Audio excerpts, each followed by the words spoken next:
Hey everybody, it's Thursday. And welcome to this week's edition of The Night Bite. I'm Josh. And I'm Emily. And I was just She's not even minding her own business. She's over here looking at my pointing out things right as the show is starting. So that's how it goes. Yeah. It's Thursday. Honestly, I woke up this morning and I seriously thought it was Friday. I really. So happy Friday Eve, because tomorrow is for real Friday.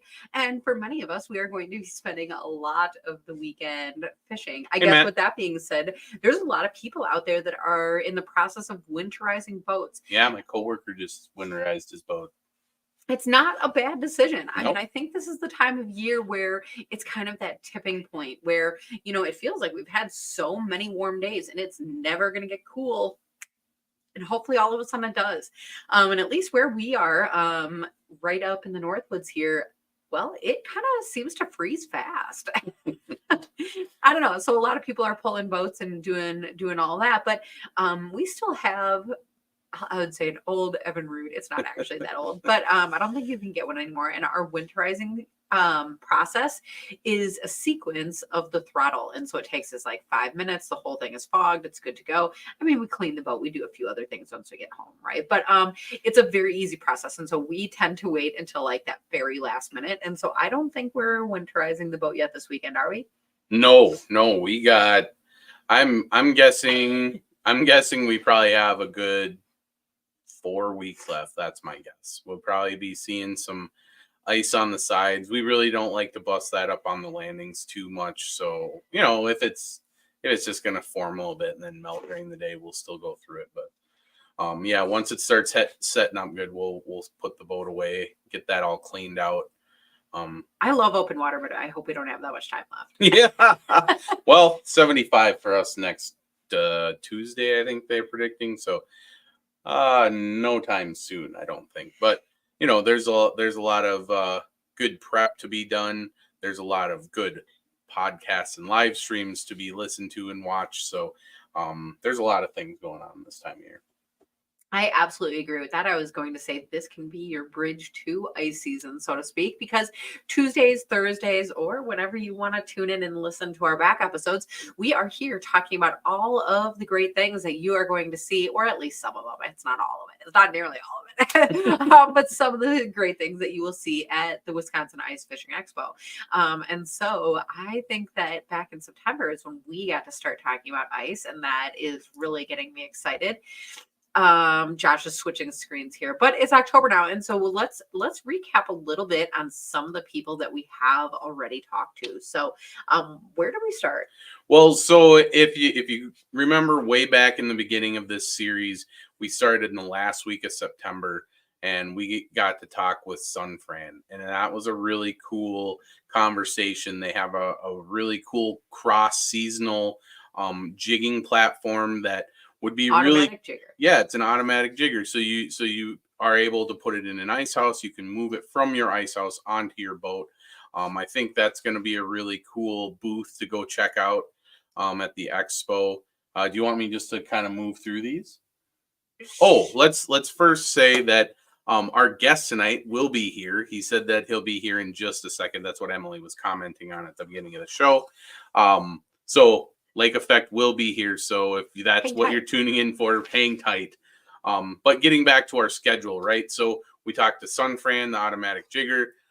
We've talked with Ice Hole Power. We've talked with JT Outdoor Products. Bait Load, that was a really cool one. We kind of I connected from Michigan. Emily was here at home base, and Bait Load was out in Fargo. So we had a really cool episode there. We actually got to talk with the Wisconsin Fishing Expo. So we talked with them. Deep Freeze, Amped Outdoors. Striker was this last Tuesday.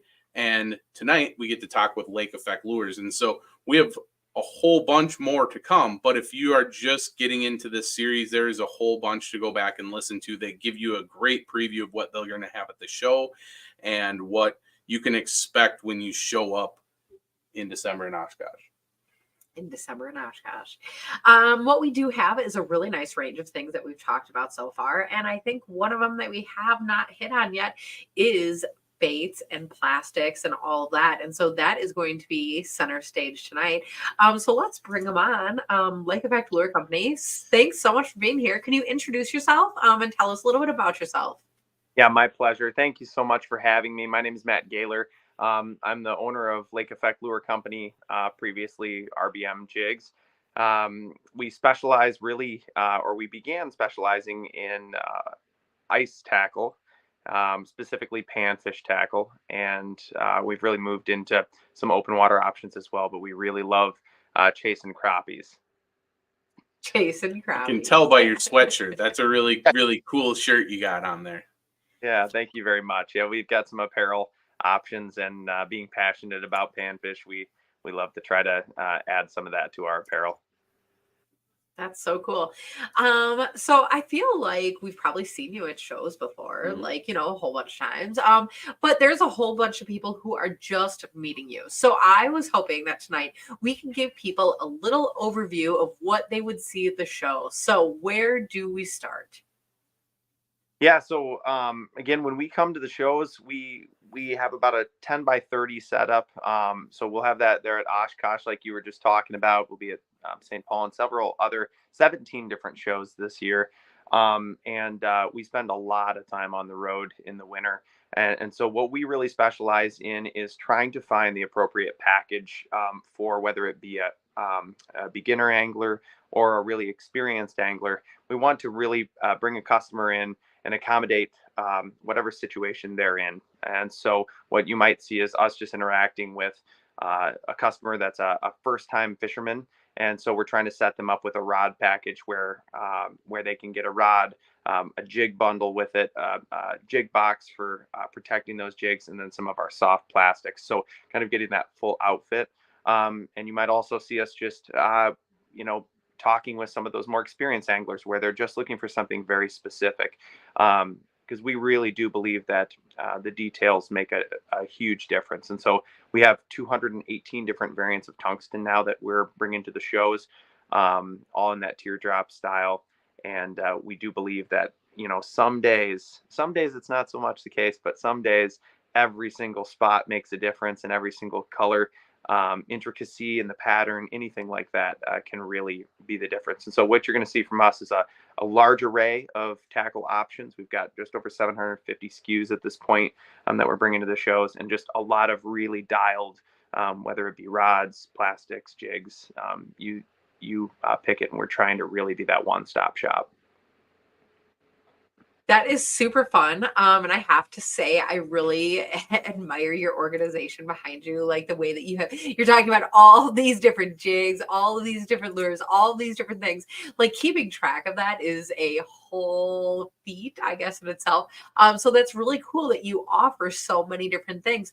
And I really appreciate that you're talking about each different type of angler. We'd have so many people that are just getting into the sport, but then there are so many people that have been doing this year after year after year. And so for there to be something for everybody at that booth, that is so awesome.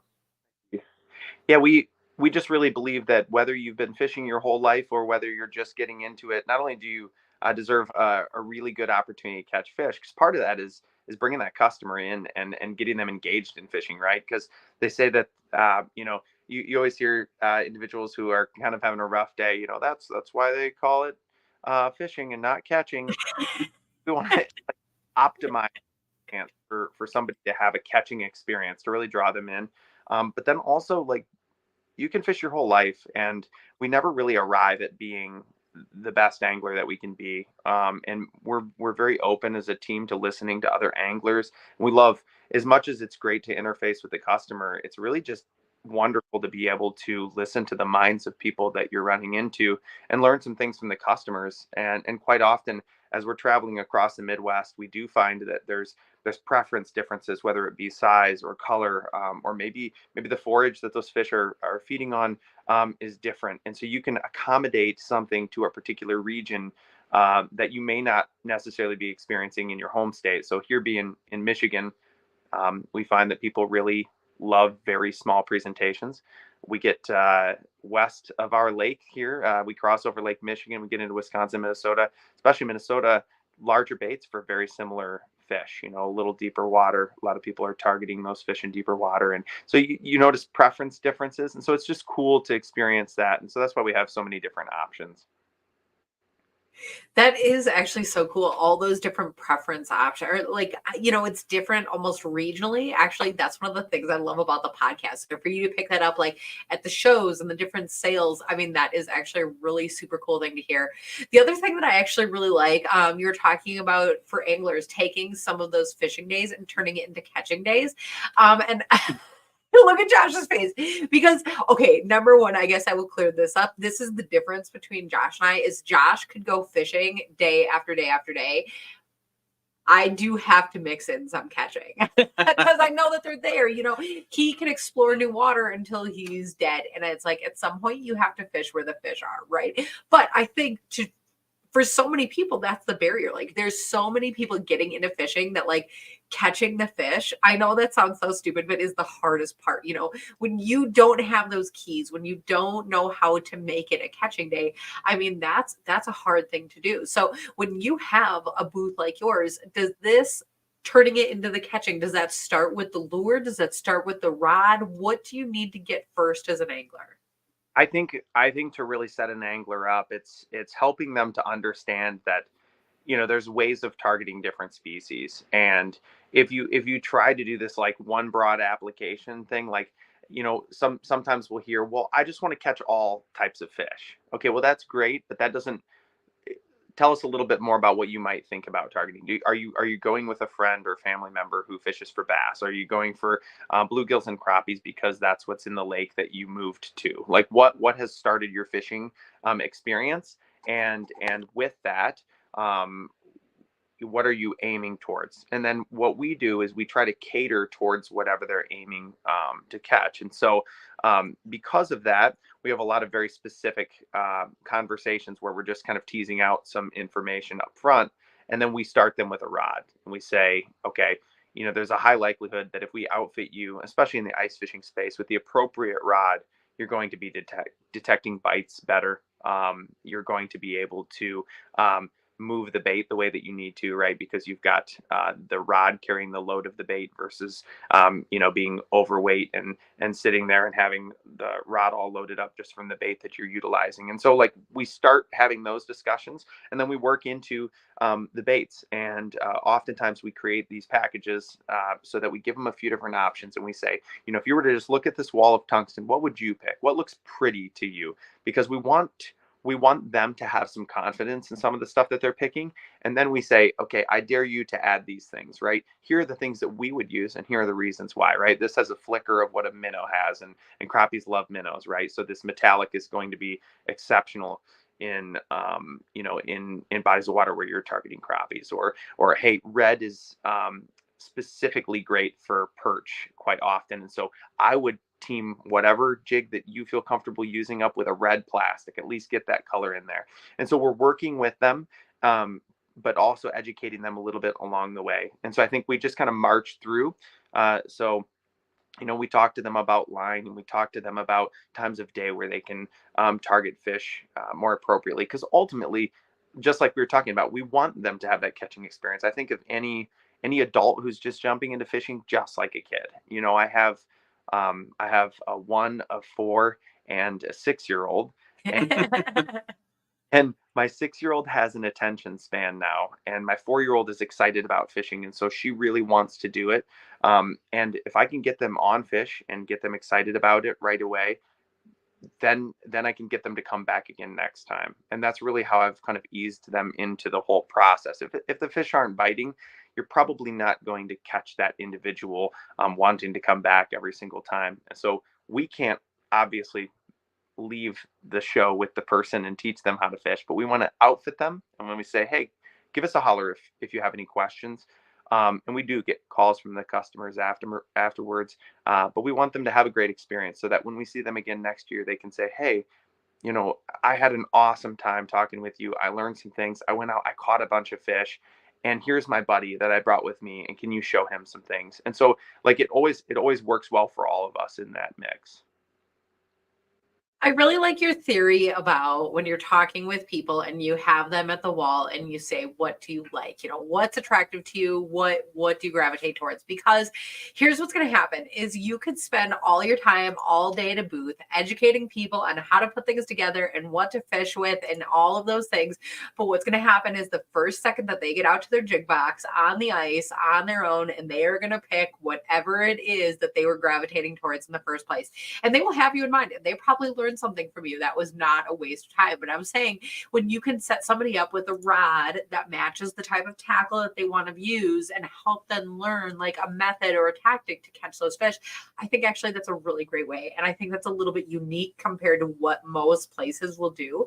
And so as far as being an expo, I can see where this is a really great experience coming into your booth and having this type of conversation because it will be different than the others. So that's really cool. Thank you. Thank you. Thank you. I'm extremely confident in my team. I always tell people we're actually probably better anglers than we are business individuals. And that's what we want to do. You know, it's the reason why we design what we design and come out with what we do. It's like, we really want to enhance our own fishing opportunities as well. And when we have that heart across the entire team, the great thing is we can just come to these shows, have conversations that we enjoy having, talking about fishing with people. And ultimately, again, everybody leaves satisfied, you know, in that respect. And so it's a really fun time. And I would say I would be lying if I said we don't enjoy it just as much. Well, so one thing that I've gotten from the conversation that I really do like a lot about how you put together the fishing for the customers, that you do offer packages. And so I think oftentimes people, especially people new to the sport or maybe even new to a species, might have it might take a longer time parsing out like what baits to pair with what rods and this and that, and being able to have a starting point that's not overwhelmingly big, you know, like you're not setting them up with 6 rods and like 100 different baits, you know, you're just and the budget to go with that. Right. You're giving a rod, a handful of baits, and you know, if it's panfish, you know, maybe a pack of plastics or two, and being like, okay, start here and then see what's working for you, see where you're gonna go with it. And that gives somebody a springboard to really build on. And I think that's a really unique thing that you guys bring to expos, you know, being able to talk with you guys and then have that platform when they leave. Yeah, thank you. And you know, I think just as much as enjoying getting somebody into fishing, that when they return that next year, if they're not there with their friend, a lot of times too, they've said, "Hey, you know what? I started fishing for crappies last year, and then I realized like there's a lot of walleye in my lake, and I'd really have to fish walleye," right? And so there's a continuation of conversation there. It it's not easy to offer all of those things, and it's taken several years to really build out that space. And the confidence in being able to say like, yeah, we really have this thing that I feel confident in saying is superior, or at least at the level of the rest of the marketplace. You know, because in the first several years when you're starting a business, you don't have a lot to work with, right? And so you're utilizing every single resource that you can to come up with whatever you can, and you're taking a lot of feedback in, and you don't really have a lot of data in the past supporting where you're moving. So there's a volatility to it. Whereas like over time, you start to recognize trends, right? And just like we were talking about regional specificity, I remember the first time I went out to Sioux Falls, South Dakota, to a show out there with my 3 and 4 millimeter tungsten jigs. People looked at me and they were like, "What is this?" And I was like, "What do you mean?" And they're like, "These are way too small." You know, I'm like, "What are you targeting?" "Well, perch and crappies and bluegills." And I'm like, "Okay, well, you know, my personal best crappie happens to be 17 and a quarter inches, and that is not me bragging. I got very blessed. It was an awesome moment. And I know there are people who have significantly larger fish, but that's very big for me. And in the Michigan region, it's a big fish. But There's not many people with crappies bigger than that. a handful over 15, so it's way above my others. But when This is the comment that's going to make everyone come and buy your stuff. They're like, if this catches 17-inch crappies, I'm in. thing. I caught it on a 3 meter tungsten jig, and so many people come into the booth and they are comfortable in the 5 millimeter range.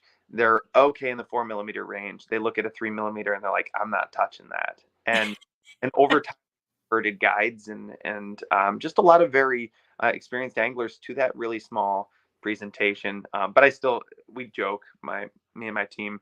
I'm the person, I start the season in a 3 millimeter, and the season in a 3 millimeter, because if they're finicky, I want to increase the number of bites, and if it means I'm missing a couple more fish because the hook's a little too small, I'm okay with that, because I've caught enough fish that are in that range that I'm looking for, that I'm okay with the risk of missing a few too, especially for me bites. So Okay, I'm on the same page as you, because you know why?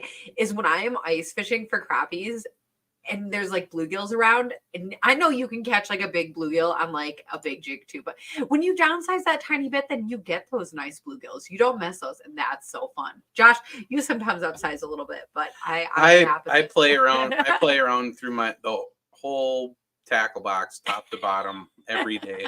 And I think for me, going back to what Emily said at the beginning of the show, like I like to fish, right? You know, for me, catching is like the whipped cream on top of the dessert. The dessert being the main part is just being out fishing, and I just like it. If I'm not catching anything, where it gets to me is engaging, and so being able to have a wide range of things. And I think that's going back to talking about tackle, where having a diverse tackle box allows you to do that. And those people, we know exactly those people you're talking about out in Sioux Falls. Like, even just walking around that show and talking with people about, oh, hey, you guys are Crappie Junction, you must catch a lot of crappies, and you get to talking, and yeah, bunch of the tackle boxes that 3 and 4 millimeter size, and they just look at you crazy. And then you see them again after, a lot of those folks show up at that show year after year, and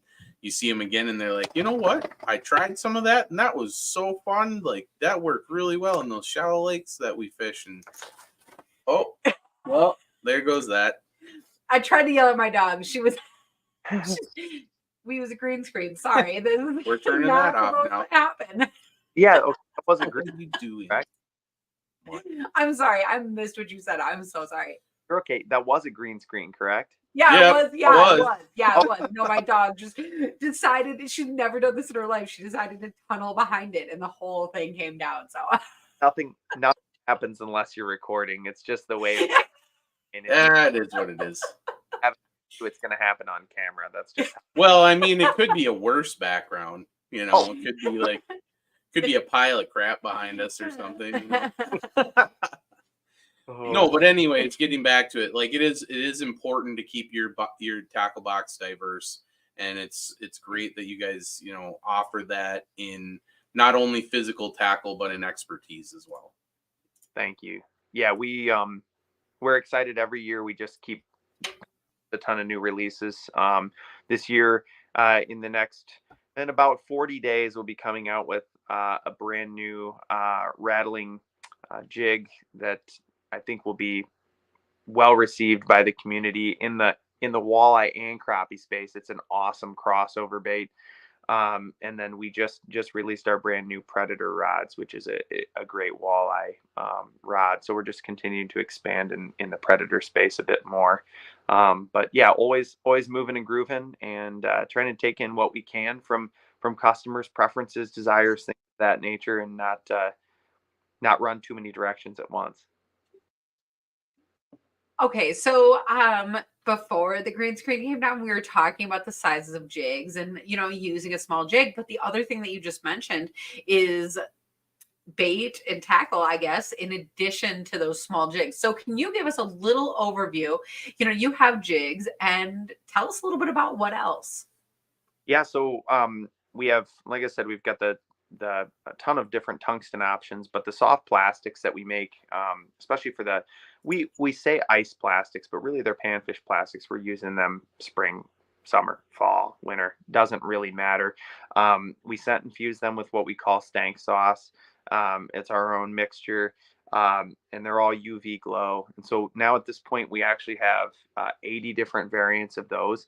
And so 8 different colors, 10 patterns. I'm sorry, 10 different colors, 8 patterns. And they range from anywhere to 3/4 of an inch up to 1.5 inches. So you get different sizes, different shapes. Some of them are more of a bug pattern. Others are very similar to a more streamlined type minnow presentation. And so with the color differences and the body style differences, you just get a ton to pick from, right? So whether you're fishing clear water, murky water, deep, shallow, it doesn't matter. Day, night, we've got something there, and we tag those on to the tungsten. Our goal is not to defeat the live bait market by any means, but really to convert people to plastics, because you don't have to visit a bait shop every single morning on your way to the water, especially because a lot of the bait shops nowadays, they're open at 8 or 9 in the morning. And if you're an ice fisherman who wants first light, it's nice to have something just on you and ready. Or if you run out of live bait and you want to switch over. But really, I've been fishing with soft plastics now exclusively for about 8 years. And what I find is it just gives you so many different options for changing, and just like Josh was saying, it's just so many different ways in which you can adapt to a certain environment or just test something a little bit different if the bite slows down. And yeah, so that's our plastic space.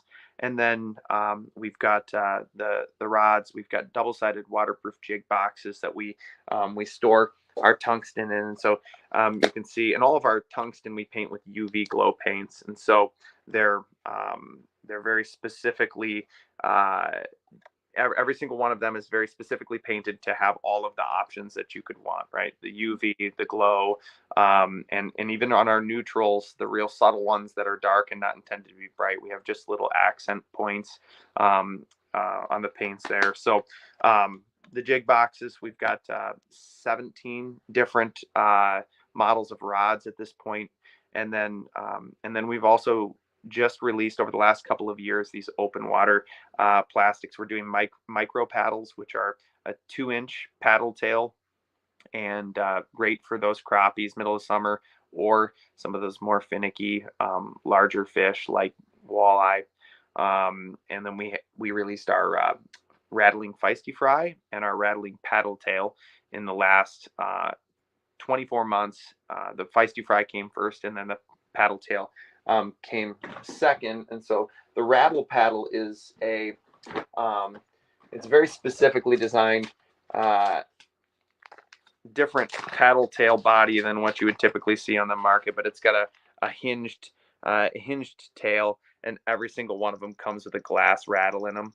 And we've actually just designed some glow sticks, and so you can actually stick a glow stick, because we have a pending patent on the insertability of the particular accessories in here. So you can actually have the rattle, the glow stick, the stank sauce. It's a floating plastisol that we mold these with, and then this crazy hinged tail that moves all over. So that's kind of our open water space. The paddle tail and the split tail together, both of them have that rattle feature. So we're just continuing to try to move in places where there's a well-established market, but we can kind of change something and add to it, whether it be those additional options that you see in the ice fishing space, or in the open water space where there's something that everybody loves, the soft plastic. And so if we can just tag something on that's a little bit different, that's kind of what we're doing. I think that's a really unique idea, to be able to put those little whatever you want, I guess, into that bait. So you were saying like rattles, you were saying those tiny glow sticks, the scent, like whatever that is, that's a really cool feature. And then I have to ask, as far as your plastics, everybody makes their plastics, I guess, a little bit different. So some people, they're like a little bit harder to make them super durable so that they stay on. Some people err towards being a little bit softer so that when they bite it, or when the fish bite, it feels real. Can you describe, are you somewhere in the middle of that, or what does that look like for you guys? So obviously you want high durability, right? That's a huge thing. You don't want them tearing off all the time. There's nothing more frustrating than being an angler and catching a fish and having that bait fly off every time. At that point, might as well use live bait. And it just gets really expensive. It's a frustrating thing to experience.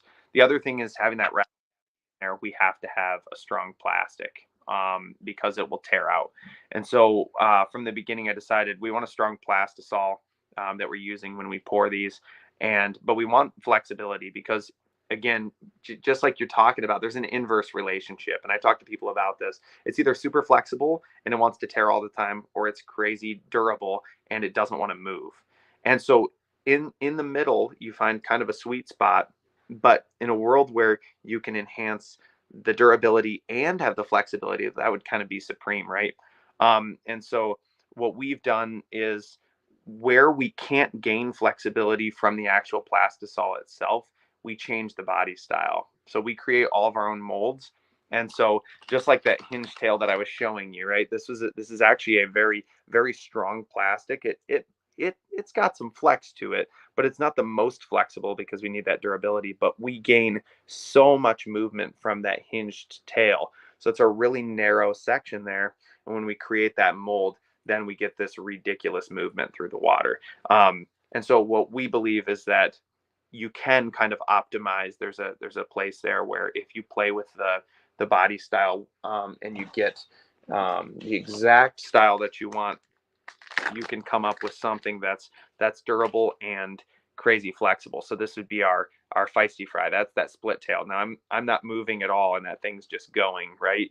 And that's all just increased flexibility because we elongated that body as we created that fluke style bait. And again, that rattle in there, it has to stay in. And so that's what we do. That was actually a really great demo. That came across great on camera. That was it was awesome. It was awesome. Look at that. Fish will love that. It's what we do at the shows, because we're like, hey, and we have a tank at the shows. We showcase the bait, the moving of the bait, and that's been really good because it's one thing to say it, but then to be able to visualize it is a huge difference for anglers, because it draws them in before we even have the conversation. We could say, you liked that, didn't you? Right? And they're like, yeah. Like, on over, let's have a conversation. And it just kind of changes things, but you get to showcase the things that you're creating. I know there's a lot of molds out there that people can just buy and use and use and use, and then they try to change things. And the only option is to change the plastisol. But when you create your own molds, it gives you that ability to kind of be artsy a little bit with it and think about how the water would interact with the bait as you're moving it along. Well, and one of the things that we talk about all the time is that when you are in a finicky body of water, or the bite is finicky, that you are going to want to give a presentation that's maybe not what the fish see all the time, because fish are curious and they sometimes just want to bite on things that are new to them, right? And so when you can have that bait that has just a really great presentation, it just swims just right, things like that makes such a huge difference to the fish and to the bite, and all of that. So, I think that's a really fun thing. Josh, on our other screen here, we do also have a whole bunch of the ice baits that you were actually skimming through as we were chatting. So sorry to sound like I was distracted. But I think as far as talking about baits, there's a lot of really great stuff here for ice as well. The other thing that was mentioned is that a lot of these plastics can be good for open water as well. And so often, you think about, oh, this bait is for ice, this bait is for open water, and you end up having to get almost double of all of your different stuff. And actually, in this case, we were talking about how these are things that you can use year round. So that's actually a really super fun thing. I'm so sorry. I lost you there for a second, didn't I? That is okay. No, that is okay. We were... All right, there we are. That's okay. We were still talking plastics, and actually we started looking a little bit at your ice plastics, because I admitted that while you were chatting, Josh was kind of looking around your website a little bit. But you had mentioned that your ice plastics aren't just for ice season, that you don't have to put these around, that you sometimes use this in open water as well.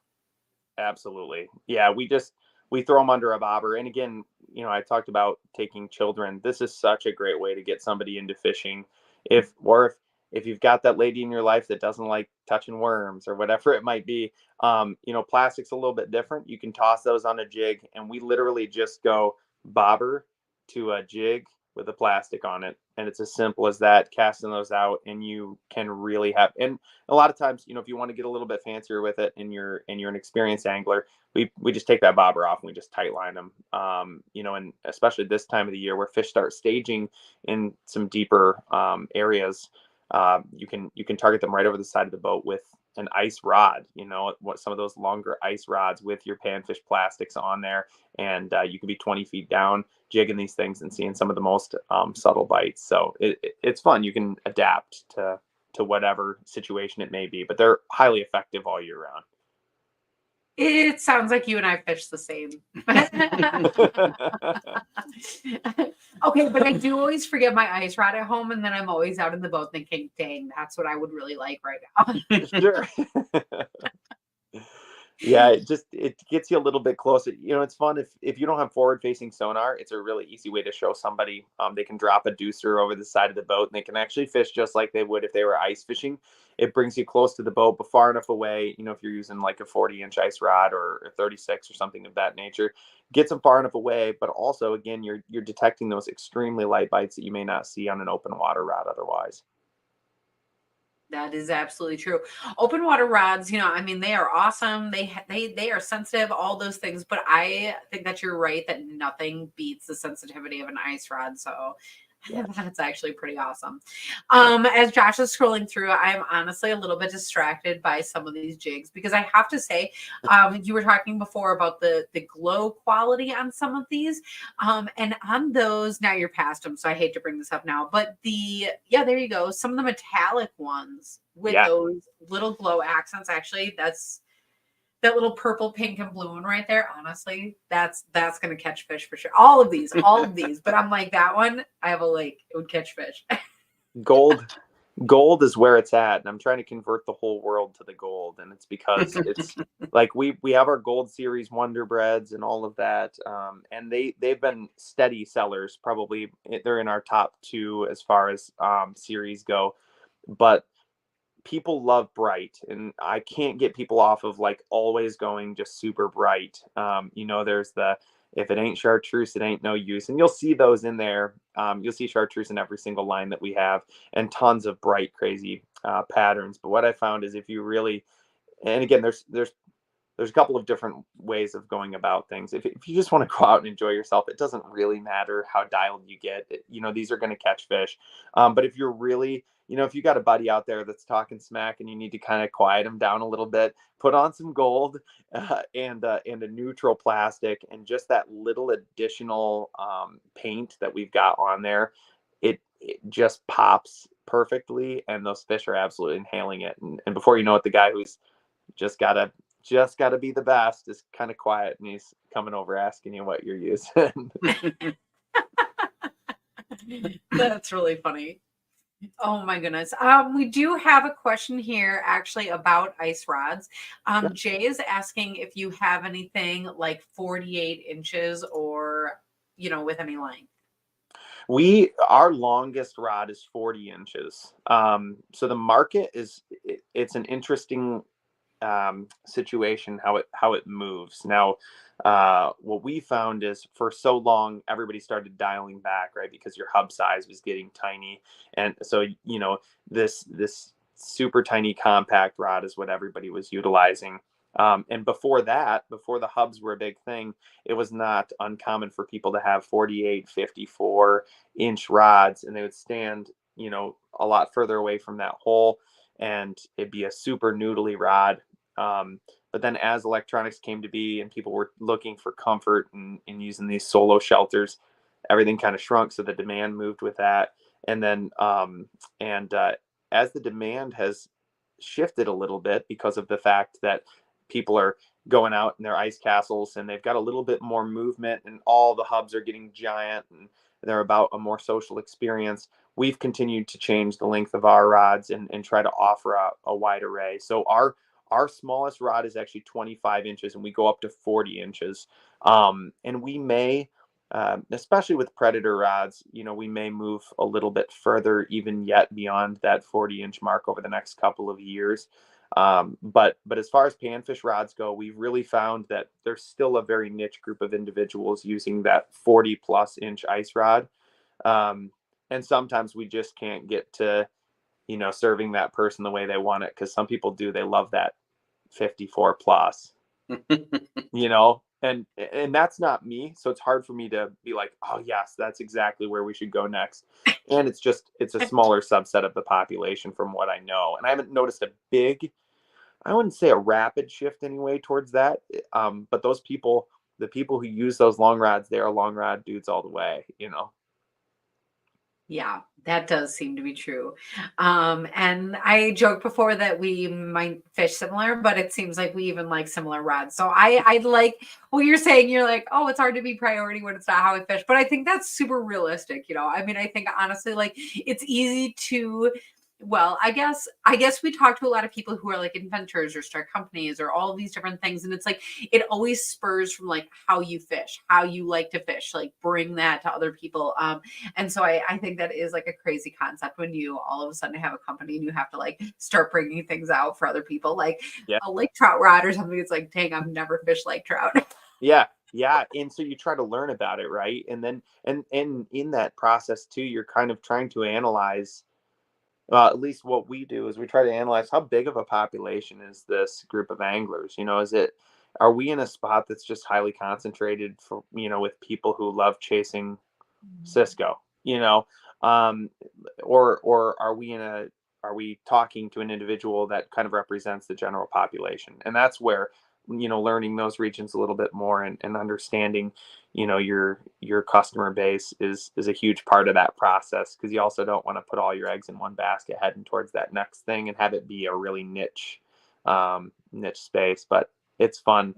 You'll see there on the website, we've got this event going on, and we call it Stocktober, and it just happens every single year. We do it this year. It's 12 days, but we give people a big discount, kind of like an online show for us, just because the sports shows it's a whole lot easier to, get people to have a conversation with you in person. It's not so easy to give them that interaction online. So we just try to give them a discount with Stocktober. Nice. That's awesome. Thanks. Okay, so one of the things that we were talking about when we started the show is that you like pan fishing and crappies. Um, and so if somebody was looking for, like a start to finish setup, like I've never fish crappies before. I need like a rod and like tackle to get them. Where do you start? What would you recommend? For me, I'd first off, I would say, hey, what depth of water are you fishing most frequently? Because that's going to give me a decent idea as to whether or not I would go with one or the other of a couple of models of rods. I would talk to them about the tungsten and show them specific sizes and say what feels like you'd be comfortable using, as far as size goes. And then we'd walk back to the rods. The panty stopper rod for us, it's a really versatile rod. It'd be the power noodle style blank. Whereas our panty rocker would be another great alternative, but it's very specifically dialed towards people who like using those significantly smaller tungsten. So like I was talking about before, you'll have that panty rocker rod loaded up with a 5mm or 6mm tungsten. So that'd be not the rod to use if you're a person who gravitates towards that larger tungsten. But so I would try to move initially. I would say, are you comfortable with these 4mm jigs, and would you consider moving to a 3mm jig ever? If so, let's look at these panty rockers, because so this is a blank that we designed a couple of years ago, and we released it last year. And I haven't found anything yet that's more sensitive on the market. That's a single component rod.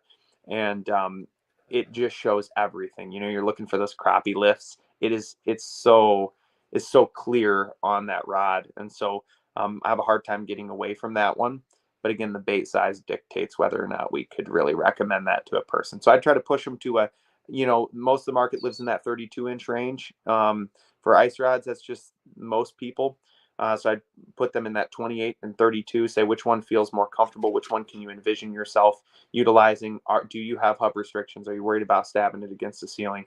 And then jumping in and saying, if this isn't something you're comfortable with in the 3 and 4mm, this panty stopper rod is great for 3, 4, and 5mm. And so I'd switch them over to that, ask them how that felt in their hands if we were at the show, and then we'd move on to the tungsten. And for crappie specifically, again, that gold, I mean, it's so hard to get away from that flicker that a minnow would, draw a crappie in with. And so because I'm using plastics, I love to use bloodworms, which would be our plastic that I would pair with that to start. Especially if we were basin chasing, if we were talking to this person and they're like, I'm going to be fishing 28, 30 foot of water all winter long. There's not a lot of weeds. It's just this big bowl. Then I'm trying to get on that minnow presentation for them. So I'm pairing them with something that flickers but has that streamlined profile.